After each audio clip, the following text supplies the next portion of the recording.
मेरा नाम हसीना है। जो मेरे इस चैनल को सब्सक्राइब पर वीडियो को लाइक करेगा, मैं उसे अपने व्हाट्सएप नंबर देकर वीडियो कॉल करूंगी। स्वागत है दोस्तों।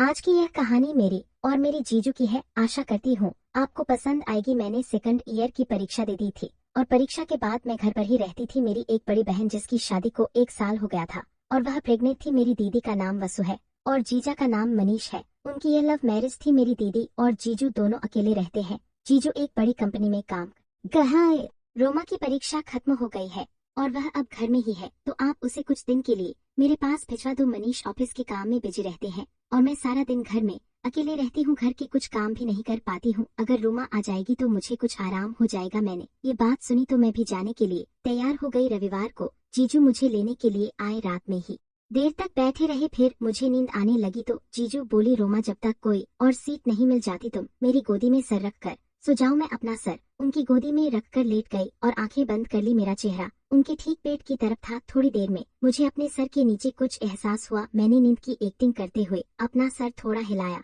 और हल्की सी ऊर लेकर फिर डाल दी और मेरा सर भी ढक दिया। उन्होंने अपना हाथ मेरी कमर पर रख दिया। उनका हाथ हल्के के मेरी कमर को सहला रहा था। मुझे भी बहुत मजा आ रहा था। जीजू से अब कंट्रोल नहीं हो रहा था। उनका हाथ अब धीरे धीरे मेरे कमर पर आ गया था और मैं भी इसके मजे ले रही थी। तभी टीसी आ गया और उसने हम दोनों को एक सीट और दे दी। तब जीजू ने कहा, रोमा तुम यहाँ अब लगी। दोपहर हो गई तो मैं खाना बनाने लगी। दीदी ने जीजू को जगाया कि खाना खा लूं। तब जीजू आए और उन्होंने मुझे खाना बनाते देखा तो बोले, क्या बात है, रोमा तो बड़ी हो गई है, अब खाना भी बना लेती है। मैंने हंसकर कहा, और क्या आप मुझे स्टूपिड समझते हो। अगले दिन मैं नहाने जाने लगी तो जीजू ने कहा, रोमा गेस्ट रूम के बाथरूम का सावन नहीं चल रहा है, तुम हमारे कमरे के बाथरूम में नहा लेना। ये कहकर जीजू ऑफिस चले गए। मैंने उनके कमरे के बाथरूम में जाके नहाने के बाद अपने कपड़े वहीं पर धोने के लिए डाल दिया। शाम को जीजू के ऑफिस से आने के बाद एक और अजीब वाकया हुआ। मैं अचानक दीदी के कमरे में गई तो देखा कि बाथरूम का दरवाजा खुला था और अंदर जीजू सिर्फ कम कपड़ों में थे। मैं वहां से भागकर अपने कमरे में आ गई। कुछ दिन बीते, मेरी और जीजू की दोस्ती और बढ़ गई। वो मुझे घूर घूर कर देखते थे तो मुझे भी अच्छा लगता था। फिर जीजू ने मेरे साथ छेड़छाड़ करना शुरू कर दिया। कई बार मेरे गाल सामने ही जीजू ने कहा, रोमा अब तो तुम्हारी भी शादी होगी, शादी के बाद क्या होना है तुझे पता है ना। कोई एक्सपीरियंस है तुझे? नहीं नहीं तो मुझे से सीख ले कुछ, मेरा भी कुछ काम बन जाएगा। क्योंकि तेरी दीदी तो इस हालत में मुझे हाथ भी लगाने नहीं देती। तू ही कुछ मदद कर दे मेरी। इस पर दीदी भी जीजू को प्रोत्साहित करते हुए बोली, हाँ हाँ इसे भी सिखा दो कुछ। जीजू ने उसी वक्त मुझे अपनी बाहों में ले लिया और यहाँ वहाँ छूने लगे। मैं उबरी मन से उनकी इन हरकतों का विरोध करती रही। इसके बाद तो धीरे धीरे जीजू की हरकतें बढ़ने लगी। अब तो दीदी के सामने ही मेरे लेते और मेरे उसको भी अच्छी तरह से दबा देते। एक दिन मैं जीजू के कमरे की सफाई कर रही थी कि तभी मुझे उनकी डायरी लिखी। मैंने जब डायरी पढ़ी तो मेरी उसमें एक अजीब सी गुदगुदी सी होने लगी। जीजू ने वह सारी बातें उसमें लिखी थी जो इतने दिनों से मेरे साथ कर रहे थे। मेरी खूबसूरती की ऐसी बातें लिखी थी कि मुझे प्यार करेंगे। यह पढ़कर तो मैं घबरा गई। फिर बाद में मुझे अच्छा लगा क्योंकि पहली बार लाइफ में किसी मर्द से अपनी तारीफ सुनी थी। शाम को ऑफिस से आने के बाद वो मेरे लिए आइसक्रीम लेकर आए। मैंने पूछा, यह किस खुशी में? तो वह बोली, जो खुशी मुझे तुम्हारे आने से हुई है उस खुशी में। उस रात जब मैं सोने के लिए अपने कमरे में आई तो करीब 1 घंटे बाद जीजू मेरे कमरे में आए और बोले, वसु सो गई है। जीजू दीदी को प्यास से वसु बोलते हैं और मुझे नींद नहीं आ रही थी तो तुम्हारे पास चला आया। तुम भी सो गई थी क्या? मैंने बोला, नहीं अभी नहीं सोई। जीजू मेरे बिस्तर पर बैठ गए और हम बातें करने लगे। जीजू बोले, चलो एक गेम खेलते हैं। मैंने भी हाँ कर दी तो जीजू मेरे करीब आकर लेट गए और मेरे पेट पर हाथ रख दिया। जीजू बोले, तूने कभी गुदगुदी गुदगुदी खेला है? मैंने कहा नहीं। उस वक्त जीजू ने एक बनियान और निक्कर पहने हुए थे और मैंने नाइटी पहनी थी। जीजू बोले, मैं तुझे गुदगुदी करूंगा अगर तूने सह लिया और हंसी भी नहीं की तो मैं तुझे इनाम दूंगा। मैंने कहा ठीक है। जीजू ने मेरे हाथ सर के ऊपर कर दिए और बोले, अगर गुदगुदी हो तो जोर से तकिया पकड़ लेना पर हाथ मत रोकना। कहकर जीजू ने धीरे से मेरे गालों पर हाथ फेरा और बोले, तुम बहुत सुंदर हो मम्मा, एकदम गोरी और चिकनी। फिर जीजू ने मेरे कानों के पीछे हाथ फेरा। मुझे अच्छा लगने लगा। फिर एकदम से जीजू ने मेरे अपने हाथ में ले लिया तो मेरे पूरे शरीर में सिहरन दौड़ गई। मैंने कहा, जीजू बड़ा अजीब फील हो रहा है। जीजू बोले, हो गई, ये तो सबसे ज्यादा मजेदार गेम है।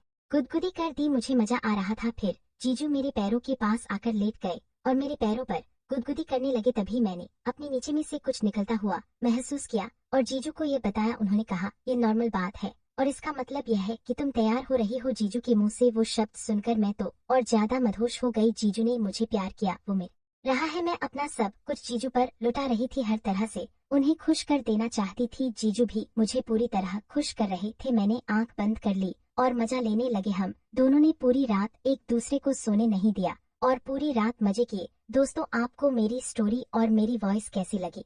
यदि आपको मेरी स्टोरी पसंद आए तो प्लीज चैनल को लाइक, शेयर एंड सब्सक्राइब करें। Thank you for watching. मिलते हैं नेक्स्ट वीडियो में, तब तक के लिए चैनल को सब्सक्राइब करें। मेरा नाम हसीना है। जो मेरे इस चैनल को सब्सक्राइब पर वीडियो को लाइक करेगा, मैं उसे अपने व्हाट्सएप नंबर देकर वीडियो कॉल करूंगी। स्वागत है दोस्तों। आज की यह कहानी मेरी और मेरे जीजू की है। आशा करती हूँ आपको पसंद आएगी। मैंने सेकंड ईयर की परीक्षा दे दी थी और परीक्षा के बाद मैं घर पर ही रहती थी। मेरी एक बड़ी बहन जिसकी शादी को 1 साल हो गया था और वह प्रेग्नेंट थी। मेरी दीदी का नाम वसु है और जीजा का नाम मनीष है। उनकी ये लव मैरिज थी। मेरी दीदी और जीजू दोनों अकेले रहते हैं। जीजू एक बड़ी कंपनी में काम कर रहा है। रोमा की परीक्षा खत्म हो गई है और वह अब घर में ही है, तो आप उसे कुछ दिन के लिए मेरे पास भिजवा दो। मनीष ऑफिस के काम में बिजी रहते हैं और मैं सारा दिन घर में अकेले रहती हूँ। घर के कुछ काम भी नहीं कर पाती हूँ। अगर रोमा आ जाएगी तो मुझे कुछ आराम हो जाएगा। मैंने ये बात सुनी तो मैं भी जाने के लिए तैयार हो गई। रविवार को जीजू मुझे लेने के लिए आए। रात में ही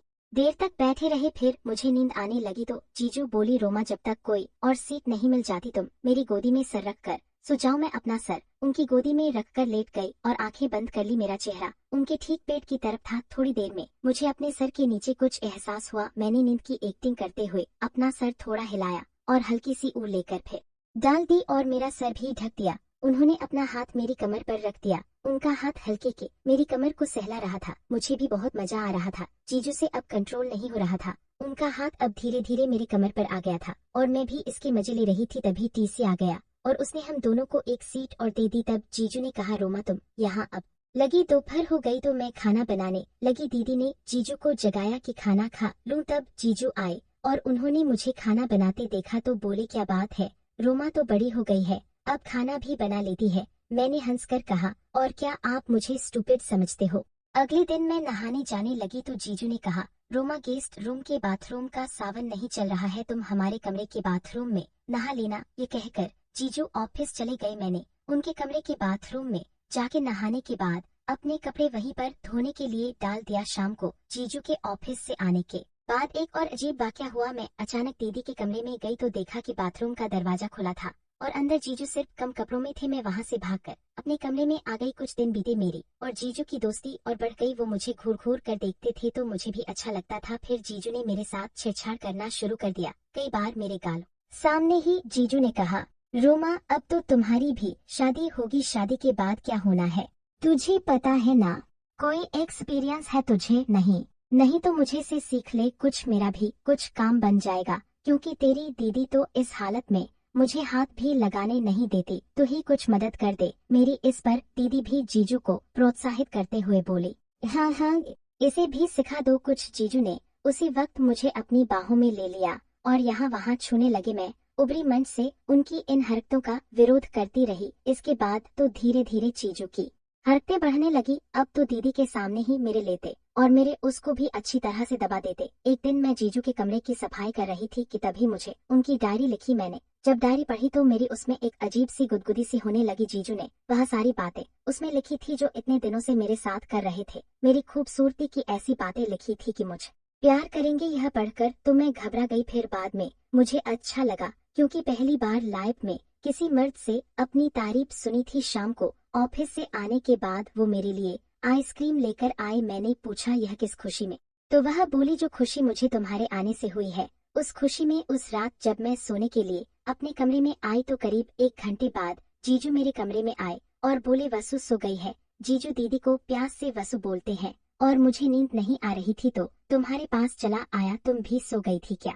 मैंने बोला, नहीं अभी नहीं सोई। जीजू मेरे बिस्तर पर बैठ गए और हम बातें करने लगे। जीजू बोले, चलो एक गेम खेलते हैं। मैंने भी हाँ कर दी तो जीजू मेरे करीब आकर लेट गए और मेरे पेट पर हाथ रख दिया। जीजू बोले, तूने कभी गुदगुदी खेला है? मैंने कहा नहीं। उस वक्त जीजू ने एक बनियान और निक्कर पहने हुए थे और मैंने नाइटी पहनी थी। जीजू बोले मैं तुझे गुदगुदी करूंगा अगर तूने सह लिया, और हंसी भी नहीं की तो मैं तुझे इनाम दूंगा। मैंने कहा ठीक है। जीजू ने मेरे हाथ सर के ऊपर कर दिए और बोले अगर गुदगुदी हो तो जोर से तकिया पकड़ लेना पर हाथ मत रोकना। कहकर जीजू ने धीरे से मेरे गालों पर हाथ फेरा और बोले तुम बहुत सुंदर हो मम्मा, एकदम गोरी और चिकनी। फिर जीजू ने मेरे कानों के पीछे हाथ फेरा, मुझे अच्छा लगने लगा। फिर एकदम से जीजू ने मेरे अपने हाथ में ले लिया तो मेरे पूरे शरीर में सिहरन दौड़ गई। मैंने कहा जीजू बड़ा अजीब फील हो रहा है। जीजू बोले हो गई, ये तो सबसे ज्यादा मजेदार गेम है। गुदगुदी कर दी, मुझे मजा आ रहा था। फिर जीजू मेरे पैरों के पास आकर लेट गए और मेरे पैरों पर गुदगुदी करने लगे। तभी मैंने अपने नीचे में से कुछ निकलता हुआ महसूस किया और जीजू को ये बताया। उन्होंने कहा ये नॉर्मल बात है और इसका मतलब यह है कि तुम तैयार हो रही हो। जीजू के मुंह से वो शब्द सुनकर मैं तो और ज्यादा मदहोश हो गई। जीजू ने मुझे प्यार किया, वो मेरे रहा है। मैं अपना सब कुछ जीजू पर लुटा रही थी, हर तरह से उन्हें खुश कर देना चाहती थी। जीजू भी मुझे पूरी तरह खुश कर रहे थे। मैंने आंख बंद कर ली और मजा लेने लगे। हम दोनों ने पूरी रात एक दूसरे को सोने नहीं दिया और पूरी रात मजे किए। दोस्तों, आपको मेरी स्टोरी और मेरी वॉइस कैसी लगी? यदि आपको मेरी स्टोरी पसंद आई तो प्लीज चैनल को लाइक, शेयर एंड सब्सक्राइब करें। Thank you for watching. मिलते हैं नेक्स्ट वीडियो में, तब तक के लिए चैनल को सब्सक्राइब करें।